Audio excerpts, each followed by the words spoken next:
రాజ్యాంగంలో రాసి పెట్టబడి ఉంది. ఎవరైతే ఇన్వెస్టిగేటర్ ఉంటారో వాళ్ళు ఒకవేళ 65 సంవత్సరాలు దాటిపోతే అక్కడ పోవాలని రాసి ఉంది కాబట్టి వాళ్ళు వచ్చారు. లేకపోతే ఖచ్చితంగా పోలీసు స్టేషన్ పోవాల్సిందే కదా.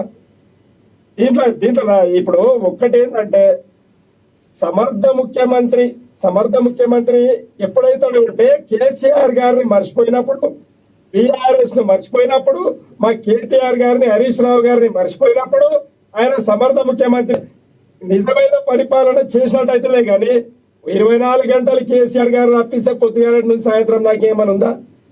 మీరు ఒకసారి ఆలోచన చేయండి. అంటే మేమేమంటున్నామంటే అసమర్థ ముఖ్యమంత్రి తన సమర్థతను నిరూపించుకోలేక 24 గంటలు చర్చలో ఉండాలంటే కేసీఆర్ మాటనే ఇవ్వాలి. ఇదే ఆయన చేసేది. విజయార్య గారు ఒక్కటి చెప్పండి ఓపెన్ గా మాట్లాడుకుందాం. సీఎం రేవంత్ రెడ్డి గారు ప్రమాణ స్వీకారం చేసినప్పటి నుంచి ఏ రోజైనా ఏ పూటైనా మీ బీఆర్ఎస్ నేతలు ఆయన్ని ముఖ్యమంత్రిగా యాక్సెప్ట్ చేశారా? కనీసం సర్టెన్ టైం ఇచ్చారా? మీరు సర్టెన్ టైం ఇచ్చారా? ముఖ్యమంత్రిగా నేను యాక్సెప్ట్ చెయ్యక అది రామ్మోహన్ గారు ఇందాక అదే చెప్పారు. మీరు అది మార్చుకోలేదు, అహంకారపూరితంగా మార్చుకోలేదు, అదే చెప్పారు. ఇంతకుముందు కూడా చర్చ వచ్చింది, వినండి సార్. ఇంతకుముందు చర్చ వచ్చింది. నేను ఈ విధంగానే వాదించిన. మేము మనస్ఫూర్తిగా ఆయనను ముఖ్యమంత్రిగా ఒప్పుకోము, కానీ రాజ్యాంగం బద్దంగా ఆయన ముఖ్యమంత్రే కదా, కాబట్టి మేము శిరస వహించాల్సిందే.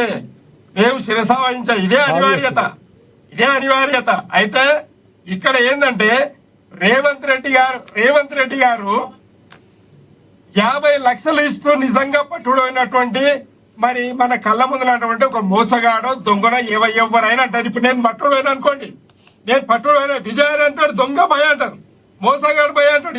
ఈ సమాజం అనదా? 100% అంటది. కానీ అలాంటి సందర్భంలో కేసీఆర్ గారు గాని, హరీష్ రావు గారు గాని, లేదు మా కవితమ్మ గారు గాని, లేదు మా నాయకులు గాని ఎవడైనా 50 లక్షలు ఇస్తూ పట్టుడు పోయినరా? మా దొంగతనాలు ఏమైనా బయట పడ్డాయా? మా మోసాలు ఏమైనా బయట పడ్డాయా? బయట వేయరా బాబు అని చెప్పి మేమే కమిషన్లు అయ్యి, మనం దమ్మున్నోళ్ళం కాబట్టి కమిషన్లు అయిపోయి ఉత్తమాటలు పట్టకు పోయి సార్ 10 ఏళ్ళు మీరే అధికారంలో ఉండి ఫోన్ ట్యాపింగ్ అన్ని మీరే ఉంటే మీతో ఎలా బయటపడతాయి అని చెప్పినాం. కానీ ఈ అసమర్థత వల్ల మీరు నిరూపణ చేయలేక సిబిఐకి ఇస్తావు. అరే ఆ సిబిఐకి ఇస్తే నన్ను అది పేద తిమింగలం ఉన్నది, డ్రాగన్, అది భారతీయ జనతా మన రాష్ట్రంలోకి వస్తే అది నన్ను మింగేస్తుందిరా అని చెప్పి సిబిఐని అడ్డుకుంటే నువ్వు ఈ రోజు మళ్ళా సిబిఐ అని వచ్చి పెడితే ఏం చేస్తా సిబిఐ? సమయం అయిపోయింది. విజయారి గారు ఇస్తాను, అందరికి ఇస్తాను. విజయారి గారు చివరికి చెప్పండి. ఎక్కడ కూడా రాజకీయ కోణంలో తప్పిస్తే మీరు రాజ్యాంగబద్ధంగా మమ్మల్ని దొంగలుగా నిరూపించలేరు.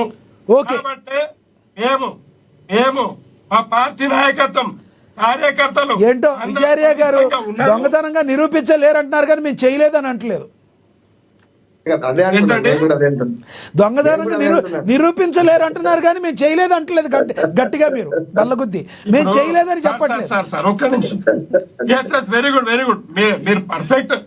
మీరు పర్ఫెక్ట్ జర్నలిస్ట్ కాబట్టి మీరు ఆ క్వశ్చన్ తీసిర్రు. నేనేమంటున్నా అంటే నేను కూడా పర్ఫెక్ట్ పొలిటీషియన్ కాబట్టి నా మాటలు అందరికి అర్థమవుతాయి.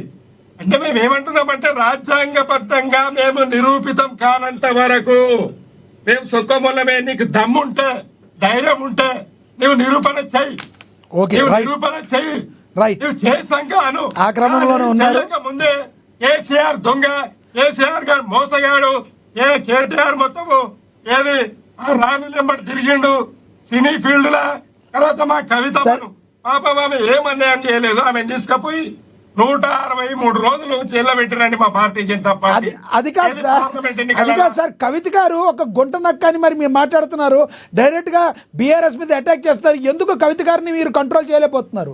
ఆవిడ చెప్పే మాటలు వాస్తవం ఉందంటారా?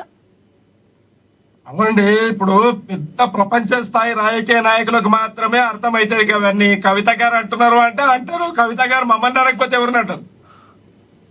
ఆమె ఎన్ని రోజులు 20 ఏళ్ళు ఇప్పుడు బాధపడ్డా, సుఖపడ్డా, ఆనందపడ్డ ఆవిడ మిమ్మల్ని తిట్టినా మీరు వాళ్ళు తిట్టినా తలుపులేసుకుని తిట్టే ఎవరికి ప్రాబ్లం లేదు.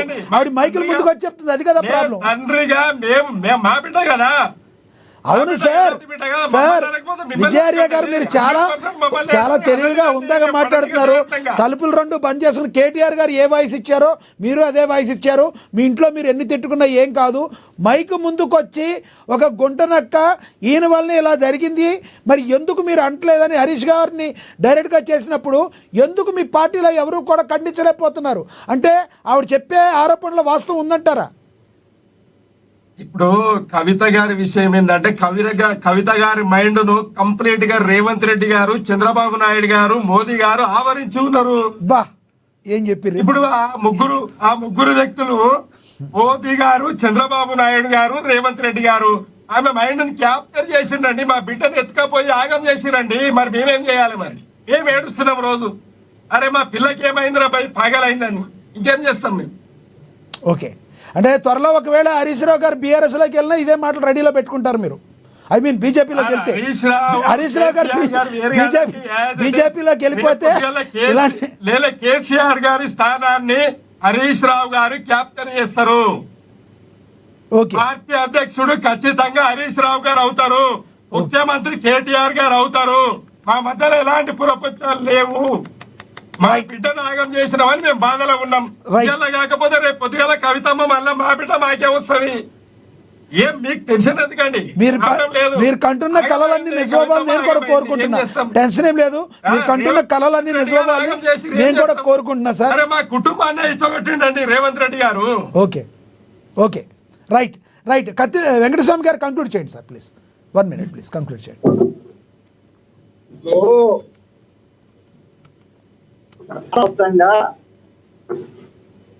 తిట్టు వేయడానికి కారణం ప్రాథమికమైనటువంటి ఆధారాల కారణం. ఫోన్ ట్యాపింగ్ ను మొత్తం దేశమంతా జరుగుతుంది, ఇది కామన్. ఫోన్ ట్యాపింగ్ ను మ్యాండేటరీ చేసే ప్రయత్నం ఎలా టీఆర్ఎస్ నాయకులు చేస్తున్నారు, కేసీఆర్ అడుగుతాం. ఇది సమంజసం కాదు. ఫోన్ ట్యాపింగ్ జరుగుతుంది జాతీయ భద్రత దృష్ట్యా, లేకపోతే లా అండ్ ఆర్డర్ దృష్ట్యా ఫోన్ ట్యాపింగ్ జరగవచ్చు. కానీ ప్రతిపక్ష నాయకుల మీద ఫోన్ ట్యాపింగ్ జరగదు, సొంత అల్లుని మీద ఫోన్ ట్యాపింగ్ జరగదు.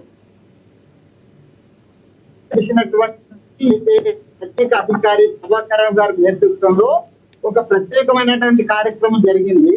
దానికి ప్రాథమిక ఆధారాలు దొరికినాయి.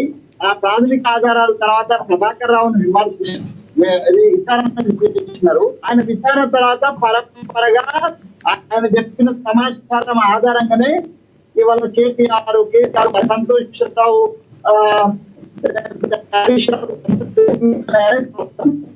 మత్స్యపుష్పారెడ్డి గారు చేయడం ఫోన్ ట్యాపింగ్ ఒక లిమిటేషన్ కాబట్టి ఈ స్థితి విచారణ.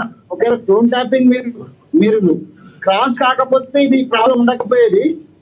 క్రాస్ అయింది కాబట్టి ప్రాబ్లము.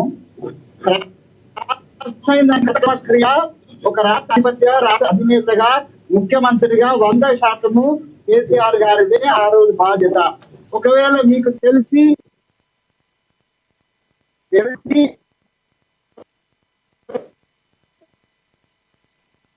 మీరు బస్సులో ఉన్నట్టున్నారు, సిగ్నల్ కొంచెం. ఆ ప్రభాకర్ రావు గారి అంత చేసి ఉన్నది ఉంటే అది మీ అసమర్థత అవుతుంది. అసమర్థ ముఖ్యమంత్రిగా మీరు ముద్ర వేసుకోవాల్సి వస్తుంది. టీఆర్ఎస్ పార్టీ ఈ రెండింటిలో ఏదో ఒక దాన్ని అంగీకరించాలని కోరుతున్నాను. Right sir right. రాజమౌళి గారు కంక్లూడ్ చేయండి. ఇందాక విజయ్ ప్రసాద్ ఏమంటున్నాడంటే విజయ్ గారు